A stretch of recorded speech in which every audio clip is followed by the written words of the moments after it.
If I were to ask, where were you on the 15th of July 2018, would you be able to give me an answer? Maybe some of you were having lunch in their favorite restaurant, others were playing with their friends, but the majority was probably sat down in front of a screen watching the World Cup final between France and Croatia. An exciting game that ended 4-2, an unusual result if one looks at the last 3 tournaments, all of which were decided with extra time. In that match, we would find a lot of notable factors. Mbappe being the second youngest player ever to score in a World Cup final. Perhaps we can talk about Pogba's heroics, displaying such a dominant showing, or how Didier Deschamps became only the 3rd person to win the prestigious trophy as a player and as a manager. But no, the performance I want to focus on is by a young man born in the eastern part of France, by the name of Antoine Griezmann. That day, he was starting alongside another great French striker in Olivier Giroud, but he outclassed everyone on the field, against one of the toughest Croatian teams. He won and took the free kick that led to Mandzukic's own goal. Scored a very heavy penalty to give Les Bleus the lead, before combining with Mbappe and serving the assist to Pogba, making it 3-1, closing out the game. He would be crowned world champion, man of the match, and win the bronze ball. So as it seems like very few people talk about him, who is this Frenchman that just won his nation their 2nd world title after 20 years? Who is Antoine Griezmann? Alongside being a big basketball fan, an avid football manager player, and a sports cards collector, Le Petit Prince, as he is affectionately known, also has the reputation for being quite the interesting player. I would say almost unique. Nobody really talks about him, which is strange if you consider how long he has been at one of the top clubs in Spain. His tenure at Barcelona has been delicate, to put it lightly, but we'll touch on that later. He shares a peculiarity with another fantasista by the name of Paulo Dybala, that of not having a fixed position. Players like them are too beautiful to be relegated only to one space on the field. He's not a true 10, a 9, or even an 11. His work rate and his ability to defend is too high to put him as an attacking midfielder. However, his game sense and football IQ demands one to do so. He has seen himself cover almost every position on the field, with the exception of the central defenders and the goalkeeper. He's a prototype of the perfect attacking player, decent in the air, very good at reading the game, not afraid to get his legs stuck in for a tackle, but he has also been given the ability and the grace to dance past defenders. 2 things are particularly special about him: his magical left foot and his incredible knowledge on reading the game. To put it in a metaphor, Griezmann is the director, the field and the players, his orchestra. It's no surprise that he has been a staple figure in the national team despite there being so many stars in France. He has managed to combine his natural talent with working very, very hard. His technical ability and that will to always be the one that sweats the most have made him one of the most important players to have in a team. However, in the eyes of the general media, he is still very much underrated. Not many players can do what he does. He's an incredibly versatile player, humble and never feels to be more important than the team. The fact that he never won much silverware at a club level is probably the biggest thing that is held against him. Also, he doesn't fit into the modern type of player, which are big and bulky. He's small and agile, so people tend to overlook him. This is the same problem that followed him around for most of his youth career. He was turned down by several clubs in the beginning due to his height and stature. However, he had good company growing up, as his idol was Ballon d'Or winner Pavel Nedved, another player who danced past defenders. All these challenges led to him developing a very high work rate, making his rise to the top even more impressive. After not finding any team willing to bet on him in France, he went to San Sebastian in Spain, joining Real Sociedad. At the time, he was only 14, with his parents understandably very hesitant for their child to move so far away from his home at such a young age, but everything worked out in the end. He spent 4 years in the youth system before being called up to the first team for the 2009 year, due to the injury of one of the starting wingers. This was already testimony of the huge potential that was seen in him. His debut came on the 2nd of September against Rayo Vallecano, coming on in the 77th minute. At the time, Real Sociedad were playing in the 2nd division of Spanish football. He would score on his first start against Huesca, gaining more and more trust as a pivotal member of the team. The club from San Sebastian would gain promotion, winning the league, and Griezmann would be offered a 5-year deal with a 30 million release clause, his first professional contract. He would debut in La Liga on the 29th of August 2010, the opener of the season. His first goal would have to wait a bit, but that's what makes it special, as he finally got over this milestone on the 25th of October against Deportivo La Coruña. He would go on to put in big performances against Getafe and Malaga, enough to keep the team in the major division.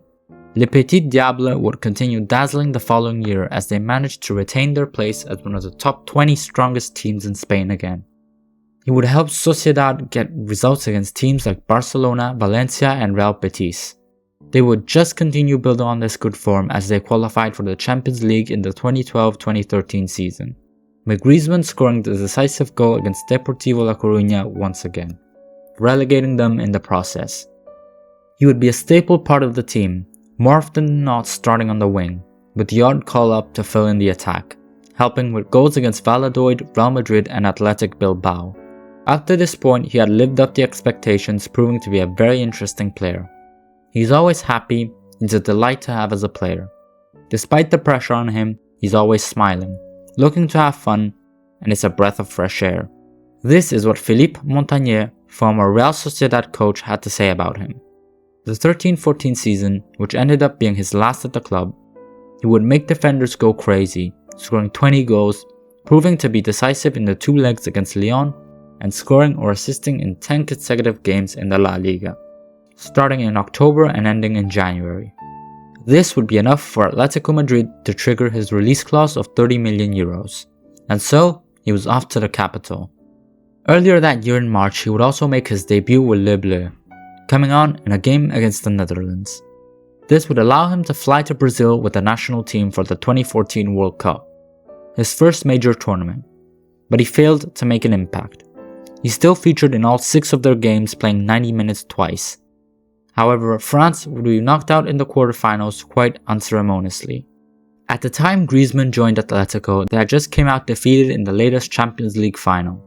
He signed a 6-year deal tying him to the club till 2020, marking his debut in the Supercopa de España against Real Madrid. But he would need a few months to get into the rhythm.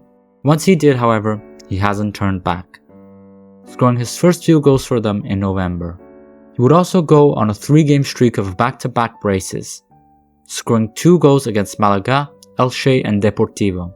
He would win his first Player of the Month in January, and in his first year at the club would overtake Benzema's tally for highest scoring Frenchman in one season in La Liga, scoring 22 times. At the end of the year, he also made it into the team of the season, the only player from Atletico to do so. In 2016, the Colchoneros would make it once again to the Champions League final. Their foe for the second time in the new decade was going to be Real Madrid. Crucially, Griezmann was asked to take the penalty with his team 1 goal down. Unfortunately, he missed. Atletico would equalize, but penalties would not go to their favor. Football being a game of such fine margins, who knows what would have happened had he scored. However, this should not take away from the successful year he had as an individual player, scoring goals that secured wins against Real Madrid, Getafe and Las Palmas. He was confirming to be a very important element to the team. However, there was still a bit of discrepancy on where to play him, as he continuously alternated between the wing and playing behind the striker, with the infrequent deployment as an attacking midfielder. Up to this point, he was already well versed to playing 4 positions, as he seemed to find the net wherever he started. Not long after the Champions League final, he would get called up for the Euro 2016. His first real tournament with experience playing in the biggest stages, featuring in every available minute in the knockouts, scoring braces against Germany and Ireland, putting in a man-of-the-match performance against Iceland with a goal and 2 assists, before getting to the final against Portugal. Funnily enough, for the final he actually could have played for both teams, as he has Portuguese descent coming from his grandfather, but destiny knows how to be cruel. France would lose the game, with a long-range strike from Eder in extra time, eliminating their chances. Griezmann would still win the Golden Boot for his 6 goals and also be named the player of the tournament. A meager consolation. But it was starting to be clear that he was onto something. He was not another flash in the pan. This guy was something special. He thrives in the big moments. However, in the span of a couple of months he had already lost 2 major competitions, both of them at the final hurdle. The season after, it was business as usual. He continued putting the ball into the back of the net, However, Atletico couldn't manage to make that final step to trophies. This would change in 2018, with Le Petit Diable finally silencing his many critics. 10 goal contributions in the knockout stages of the Europa League, including a brace in the final to bring the trophy to Madrid. He would also be a crucial part of the World Cup winning French team, as mentioned before. 5 goals, 4 assists, third best player in the tournament, and he would also step on the podium in France that year as he was crowned the third best player in the world. He would close the season out with 19 assists and 34 goals. By this point, he was widely recognized by managers and players as one of the best in the world. Atletico would also lift the Super Cup in August against Real Madrid. During the 2018-19 campaign, we would see him wear for a few times the captain's armband for Atletico, but another poor season from the Colchoneros would bring him back to reality. He still got more than 30 goal contributions, but they were knocked out in the round of 16 to Juve with that Ronaldo hat-trick. Defeat to Girona meant that the Copa del Rey was also out of the question, and they got the second place in the league, 9 points behind Barcelona. At this point, he had little to show for his adventures in Spain. An Europa League and a Super Cup didn't tell the whole tale of his talents. So in the summer, he became the 6th most expensive player in football history, signing on for the Blaugrana. Apparently, there had already been several times where the Frenchman was close to the Catalonian club, but nothing has ever happened until 2019. Barcelona paid his buyout clause of 120 million and he was officially a player at the Camp Nou. But the next 3 years would be the most difficult in his career. His move there coincided with a bad period for the team, which were navigating several issues that were not tied to the field. Also, he found out the hard way that him and Messi were two non-compatible players as they both ran around the same areas on the field. At Atletico, he was given much more freedom of play, but we all know that at Barcelona, only one player is afforded that freedom. So Griezmann was forced to adapt to a much more fixed position. This transfer severely messed up his career for a short while, changing the perception of it. Other than a Copa del Rey, he didn't really win anything. And 2 years later, he was already out the door again. However, this doesn't take away that his numbers at Barca were actually decent. Sure, not on the same level of when he was at Atletico Madrid, but still decent. 15 and 20 goals in his 2 seasons. He was loaned back to the Colchoneros for the 2021-2022 campaign. To add insult to injury, during the time he was in Catalonia, Atletico won the league thanks to a brilliant Luis Suarez. The fans were enraged that he had returned, as they thought that he had gave them the cold shoulder a few years ago. On top of that, to make space for him, João Felix had been moved out of the club. However, through hard work and solid performances, he won the hearts of the fans once again. Simeone began preferring for him to drop down into the midfield a bit more often while still keeping his offensive duties. Not many players can handle those two phases. He scored his 100th league goal in October 2022 against Bilbao before flying off to Qatar in November. At the World Cup, he again dazzled with the French jersey, though admittedly contributing less to the team. 3 assists to help France to very important wins against Denmark and England. Apart from 2 occasions, he played all the available minutes, proving to be extremely crucial as a player for Didier Deschamps. He led the competition with the most chances created and also with the most important chances created. So he's going to be returning to Atletico in good spirits. In fact, at the Wanda Metropolitano, there was a slow shift of the mood around him, but he still needed a bit to get back into his groove. A muscle injury would force him out for 2 months, but he still secured important assists with decisive wins to Real Sociedad, Elche and Real Betis. So everything was setting up nicely for the new season. He was still technically on loan from Barcelona, with Atletico extending it for another year, but he would top the assist charts as one of the players with the most final passes in the top leagues. He shared this achievement with Kevin De Bruyne and Lionel Messi. Aside from that, throughout the year, he also scored 16 times. Again, a great season in terms of contribution. But alas, Atletico failed to win any silverware. But Griezmann kept his spirits high as during the year he was also given France's captain armband for 2 games. Unfortunately, a draw and a defeat to Greece and Denmark. The following season he scored another 24 to up his tally at Atletico, netting his 174th goal for the Colchoneros against Real Madrid, surpassing the great Spanish striker Luis Aragonés as the all-time top scorer for them.